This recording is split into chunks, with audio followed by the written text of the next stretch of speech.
no Alerta Geral.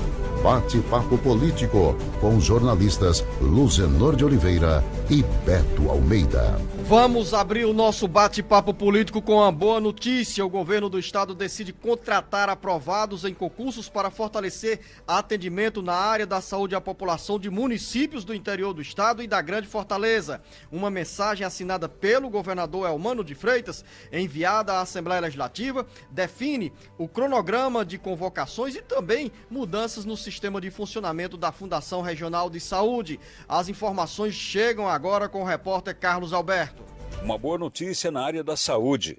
O governador Elmano de Freitas decidiu enviar à Assembleia Legislativa um projeto de lei que trata sobre a contratação de aprovados em concursos realizados pela FunSaúde, a Fundação Regional de Saúde. Serão, até o final de 2023, pelo menos 2.000 contratações para lotações de servidores em unidades de saúde de municípios do interior do estado e da região metropolitana de Fortaleza. A boa notícia agradou a milhares de pessoas aprovadas nos concursos e que agora terão a oportunidade de ingressar no serviço público estadual.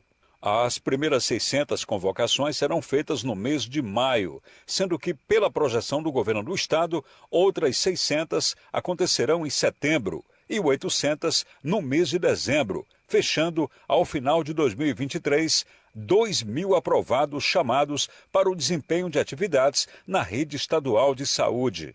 A ampliação da rede com novos serviços ofertados nos hospitais regionais do Cariri, Sobral, Quixeramobim e Russas gerou maior demanda no quadro de pessoal.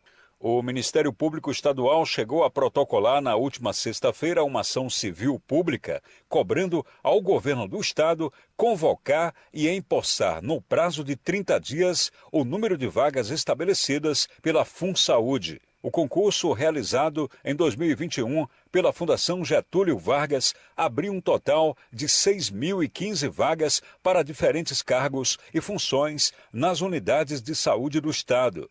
Com redação do Ceará Agora, Carlos Alberto. A rede de saúde do estado do Ceará, seja no interior ou na Grande Fortaleza, jornalista Beto Almeida, foi ampliada com novas unidades e principalmente com os hospitais regionais. E toda essa nova estrutura demanda um número mais elevado de pessoal, seja na área da infraestrutura, da logística, seja de profissionais da enfermagem, médicos em diferentes especialidades.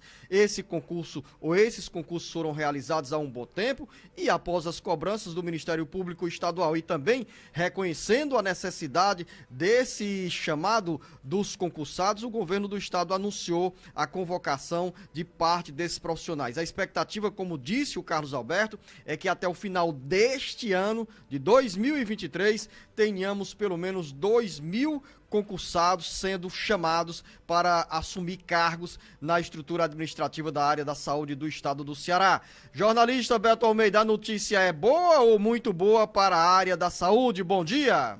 Beto Almeida, a análise política com credibilidade e isenção. Bom dia, Luzenor, bom dia aos ouvintes. A notícia é boa, Luzenor, e vinha sendo aguardada, eu diria até cobrada, pelos profissionais de saúde que haviam se submetido a esse concurso. Foram mais de 141 mil, para você ter ideia, que concorreram neste concurso realizado em 2021 pelo então governo de Camilo Santana. Lembrando que a Fundação Regional de Saúde ela foi criada em 2020. Na época, o secretário era o Dr. Cabeto, no governo Camilo Santana. Um ano depois veio a realização desse concurso, que tinha o propósito exatamente de acabar com as chamadas contratações precarizadas, ou seja, por meio de cooperativas de trabalhadores. E aí o propósito era exatamente esse: criar carreiras de médicos, de medicina, de outros profissionais e principalmente fortalecer a chamada gestão regional da saúde, ou seja, nos hospitais regionais que hoje estão atuando no interior do estado, atendendo uma demanda muito forte. De lá para cá, claro, os profissionais continuavam nessa luta porque pouco mais de 10% desses mais de 6.015 aprovados foram convocados. Desde então não havia essa convocação e havia uma pressão constante dos profissionais, porque aí eu estou falando de profissionais de medicina mesmo, estou falando do pessoal de apoio, aquele pessoal que trabalha na gestão administrativa, na parte administrativa, quer dizer, não são apenas os profissionais de saúde, mas são todos aqueles que foram se submeteram ao concurso para exatamente fortalecer essas ações regionais nas unidades de saúde instaladas principalmente no interior do estado. Então, primeiras informações, Beto, dão indicativo que no mês de maio serão convocados 600 aprovados, em setembro outros 600 e no mês de dezembro 800 profissionais, né? Totalizando 2.000 convocados 2.000, né? ao longo de 2023. São profissionais de nível superior e de nível técnico, exatamente, de nível médio. De nível médio. Profissionais de nível superior e de nível médio, ou seja, já começa pelo menos atendendo aí a 1/3 dos aprovados, porque no total são 6.015 profissionais aprovados para esse concurso da Fundação de Saúde do Ceará, Saúde, tá? Fundação Regional de Saúde. Então vamos ter essa convocação aí, certamente vai significar um reforço na área da saúde do estado do Ceará, seja nos postos de saúde, nas UPAs e também nos hospitais, e já teremos demanda para novas contratações, uma vez que o governo do estado já faz uma projeção de entregar neste ano uma parte do Hospital Regional da Universidade Estadual do Ceará, que está sendo construído no bairro do Itaperi, em Fortaleza. E além disso, temos também em pleno funcionamento o Hospital Regional de Juazeiro do Norte, na região do Cariri, de Sobral, na região metropolitana de Sobral, e além dos hospitais regionais em Quixeramobim e Russas, Vale do Jaguaribe, que funcionam parcialmente e aos poucos terão também que ampliar esses serviços prestados à população. Com o projeto que está aí na Assembleia Legislativa, mas que a gente não sabe ainda o completo teor dele, é claro que quando for começar essa discussão a coisa vai ganhar mais transparência, mas há, por exemplo, Zenó, a expectativa de que mude inclusive a forma da contratação dos concursados, por exemplo, porque pelo concurso, pelo que foi aprovado, eles seriam contratados pelo regime da CLT. Tá certo? E agora não, pela que está sendo colocado aí, a proposta é mudar. Eles vão passar a ser de forma estatutária, ou seja, servidores públicos formais na carreira de Estado. Esse é um dos pontos que está sendo prevista esta mudança. A outra mudança, que eu não sei se vai ser realmente, se vai se confirmar isso, é muito provavelmente na forma de gestão, porque a fundação, ela é uma autonomia, é uma entidade, né, privada de direito público, ou seja, ela tem toda uma autonomia na sua gestão. Claro que isso também tem custos e pode ser que nesse projeto aí do governo ela passe a ser completamente gerida, ter sua gestão e ficar subordinada diretamente à Secretaria de Saúde do Estado do Ceará. Ainda não surgiram informações mais completas sobre essa mensagem enviada ao governo do estado, que deverá ser lida hoje na Assembleia Legislativa, disciplinando a convocação e possíveis mudanças na estrutura de funcionamento da Fundação Regional de Saúde, mas a pergunta que eu faço, jornalista Beto Almeida, e que também deve ser preocupação entre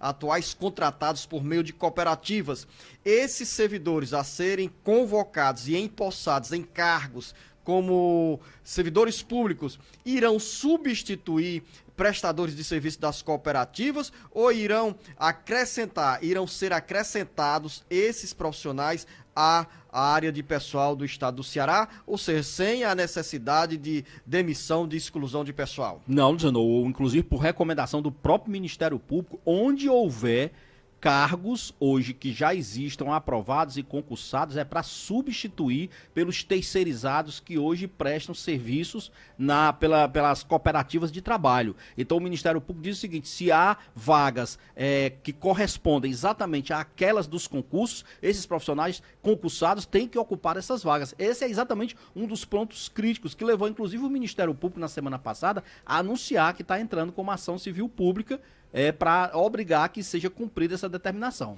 Vamos acompanhar a tramitação dessa mensagem na Assembleia Legislativa. Terá barulho ou não para discussão, debate e aprovação desse texto oriundo do Poder Executivo? Vai ter, Luciano, vai ter barulho, inclusive porque a oposição já sinalizou a pressão sobre isso. Ontem mesmo, o ex-prefeito Roberto Cláudio e governador derrotado pelo atual governador Eumano de Freitas foi às redes sociais dele e colocou lá um longo texto, inclusive reproduzindo essa decisão do Ministério Público Público de acionar a Justiça para garantir a convocação dos concursados da FunSaúde e faz a seguinte pergunta: por que o governo do estado não convoca os profissionais de saúde aprovados no concurso da FunSaúde para garantir mais atendimento clínico e cirúrgico à população e apoiar a efetiva regionalização da saúde no Ceará? É um questionamento feito pelo ex-prefeito Roberto Cláudio. Ele faz aqui um histórico na rede social dele de quando é que foi criada essa FunSaúde, que é a Fundação Regional de Saúde, o que vem de lá para cá desde então e por que não foram convocados. Isso dá uma dica claramente de que a bancada, pelo menos uma parte dos 3 deputados estaduais aqui do PDT que seguem Roberto Cláudio, então deverão fazer alguns questionamentos, alguns acréscimos a esse debate e a essa discussão. Dos 13 deputados estaduais do PDT, o Roberto Cláudio, ex-prefeito, ex-candidato ao governo do estado, tem ascendência sobre 3 deputados estaduais: Queiroz Filho, Antônio Henrique e Cláudio Pinho. São esses 3 votos que irão se somar certamente ao bloco de oposição para questionar pontos dessa mensagem a ser encaminhada ao governo do estado, que trata sobre a convocação dos aprovados no concurso da FunSaúde. O governo do estado tem hoje uma maioria tranquila dentro da Assembleia Legislativa que o permite a aprovação. Naturalmente, precisa de discussão sobre as mensagens ou aprovação das mensagens que são apresentadas pelo Poder Executivo. E daqui a pouco, dentro do bate-papo político, Beto Almeida, vamos conversar um pouco sobre a sanção de 2 leis pelo presidente Luiz Inácio Lula da Silva, que garante mais condições no enfrentamento da violência contra a mulher. E também, Luciano, vou falar sobre essa decisão aí, aliás, esse levantamento de que aponta a Enel entre as 7 distribuidoras com pior desempenho no fornecimento de energia no país. Daqui a pouco, muito mais para você, ouvinte internauta. O Ceará, Brasil e mundo ligados no jornal Alerta Geral. Alerta Geral.